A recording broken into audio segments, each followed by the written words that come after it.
కరీంనగర్లో కబ్జాదారులు రెచ్చిపోతున్నారా అంటే అవుననే సమాధానం వస్తుంది. ఇటీవల కాలంలో ఈ నెల 17వ తేదీన 29వ డివిజన్ కార్పొరేటర్ కరీంనగర్ జిల్లా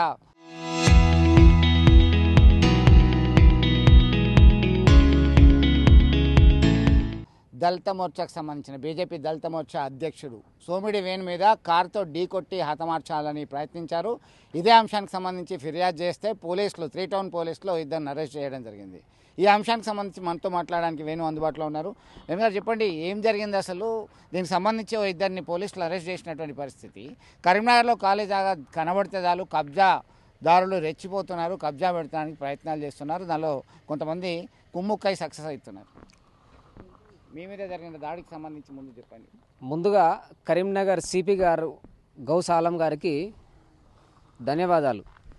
సార్, నేను ఇచ్చిన కంప్లైంట్ పైన మీరు సాంకేతికంగా పరిశీలించి ఆ సీసీ ఫుటేజ్ ద్వారా నిందితులను పట్టుకోవడం జరిగింది.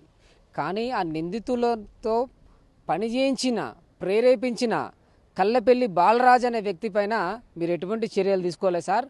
ఇందులో మెయిన్ సూత్రధారి కల్లెపల్లి బాలరాజు. అంటే మీ దగ్గర ఏం ఎవిడెన్స్ ఉన్నది ఆయన పేరు చెప్పడానికి గల కారణం ఏంటి? కల్లెపల్లి బాలరాజు పైన నేను గత కొన్ని సంవత్సరాల నుంచి ఈ ప్రభుత్వ స్థలాలు కబ్జా చేస్తుంటే అడ్డుకట్టగా ఉంది కేవలం నేను ఒక్కడినే. ప్రభుత్వము 30 కోట్ల విలువ చేసే ఆస్తులను కాపాడుతుంది సోమిడి వేణు అనే వ్యక్తి.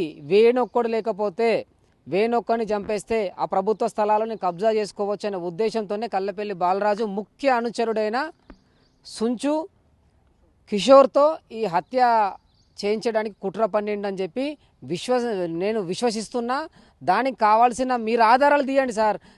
ఈయన వాడుతున్న బాలరాజు కొన్ని కొత్త నంబర్లతో వాడుతున్నాడు, కిషోర్ కొన్ని కొత్త నంబర్లు తీసుకున్నాడు. వీళ్ళ కాల్ డేటా సేకరించండి, వీళ్ళ ఫోన్పే ద్వారా జరిగిన ట్రాన్సాక్షన్ సేకరించండి. కల్లెపల్లి బాలరాజు యొక్క ముఖ్య అనుచరుడు కొమ్ముల కుమార్, వీళ్ళ సంభాషణ మీరు పరిశీలిస్తే మీకు తప్పు ఎవరు చేయించిర్రు, నన్ను హత్య చేయించడానికి మెయిన్ కుట్రదారుడు ఎవరు అని చెప్పి మీకు తెలుస్తుంది అని చెప్పి నేను మనం చేస్తున్నా. అంటే దీనికి సంబంధించి కేవలం కబ్జాదారులు భూ కబ్జాకు పాల్పడుతున్నారు ప్రభుత్వ ప్రైవేటు భూములను. దానిలో భాగంగా మీరు ఇంతకుముందు అభ్యంతరాలు వ్యక్తం చేశారా, దాన్ని అడ్డుకునే ప్రయత్నం చేశారా? నేను గత 4 సంవత్సరాల నుంచి కలెక్టర్ గారికి, ఎంఆర్ఓ గారికి, ఆర్డీఓ గారికి, మున్సిపల్ కమిషనర్ గారికి అనేక విధాలుగా నేను వీళ్ళు చేస్తున్న కబ్జాల గురించి నేను వినతి పత్రం ఇవ్వడం జరిగింది. దాన్ని ఆపడం జరిగింది. అంటే ఎగ్జాంపుల్ సర్వే నెంబర్ ఎంత, ఎన్ని గుంటల ప్లేస్? 53 సర్వే నెంబర్లో ఒక దగ్గర 11 గుంటలు, ఒక దగ్గర 14 గుంటలు ఈయన కబ్జా చేస్తామంటే మేము ప్రభుత్వ స్థలం అని చెప్పి ఒక దగ్గర బోర్డు పెట్టించినాము. ఒక దగ్గర ఇప్పుడు మొన్నటిదాకా తప్పుడు పత్రాలతో బిల్డింగ్ పర్మిషన్ తీసుకుంటూ కూడా క్యాన్సిల్ చేయించినాము. ప్రభుత్వ అధికారులతో డబ్బులతో మేనేజ్ చేస్తున్నాడు.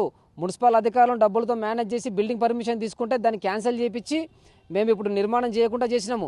ప్రభుత్వం యొక్క ఆస్తులను కాపాడుతున్నందుకు నాపైన హత్య యత్నం చేసిన కల్లెపల్లి బాలరాజు మరియు అతని అనుచరులు కల్లెపల్లి కుమార్, సుంచు కిషోర్, మిగతా అనుచరులపైన చర్యలు తీసుకోవాలని చెప్పి కరీంనగర్ సిపి గారికి మనవి చేయడం జరుగుతూ ఉంది.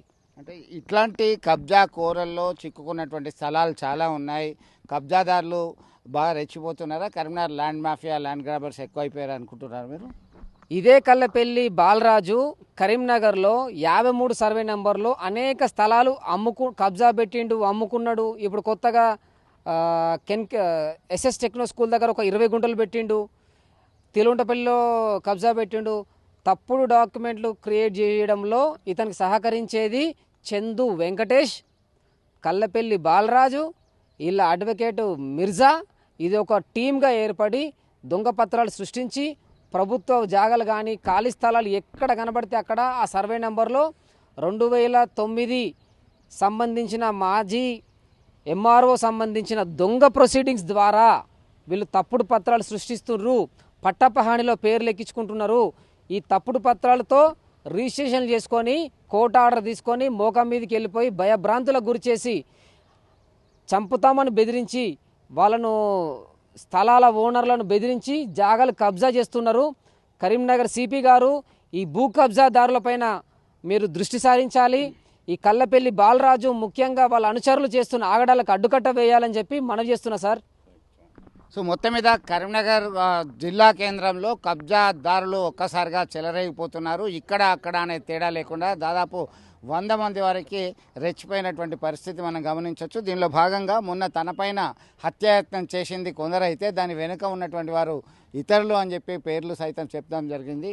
ఏంటి అసలు మీ దగ్గర ఆధారాలు? కల్లెపల్లి బాలరాజు ఆయన అనుచరులు గతంలో కూడా గష్కంటి రవి అనే ప్రభుత్వ ఉద్యోగిని ఇలాగే కొట్టి బెదిరించి నానా హింసలు పెడితే ఆయనే ఒక 1.5 year బ్యాక్ సూసైడ్ చేసుకున్నాడు. సూసైడ్ చేసుకున్నప్పుడు మరణ వాంగ్మూలం కూడా ఇచ్చిండు. ఆ కేసులో కల్లెపల్లి బాలరాజు జైలుకు పోయిండు. ఇప్పుడు ఆయన బెయిల్ పైన వచ్చి చేస్తున్న ఆగడాలు ఇవి: భూ కబ్జాలు, హత్య యత్నాలు, హత్యలు. కల్లెపల్లి బాలరాజు కరీంనగర్ నయీం ఈయనను అడ్డుకట్టేయకపోతే సామాన్య ప్రజలకు మనుగడ ఉండదు. నాలాంటి అవగాహన ఉన్న అడ్వకేట్ని, ఒక ఎస్సీ మోర్చా జిల్లా అధ్యక్షుడిని, ఒక కార్పొరేటర్ పైన ఇట్లా జరుగుతుందంటే సామాన్య ప్రజలకు ఎలాంటి రక్షణ ఇవ్వగలుగుతాం ఈ కల్లెపల్లి బాలరాజు నుంచి? సో మొత్తం మీద ఇప్పటికైనా కబ్జా కోరల నుంచి, ల్యాండ్ మాఫియా నుంచి సామాన్య మధ్యతరగతి ప్రజల్ని రక్షించాల్సినటువంటి అవసరం ఎంతైనా ఉంది. తనపైన జరిగినటువంటి దాడి వెనుక కుట్రదారులను ఖచ్చితంగా అరెస్ట్ చేయాలని చెప్పి డిమాండ్ చేస్తున్నటువంటి పరిస్థితి. వీడియో జర్నలిస్ట్ సుమంత్తో కలిసి చంద్రశేఖర్, RTV, కరీంనగర్ నుంచి.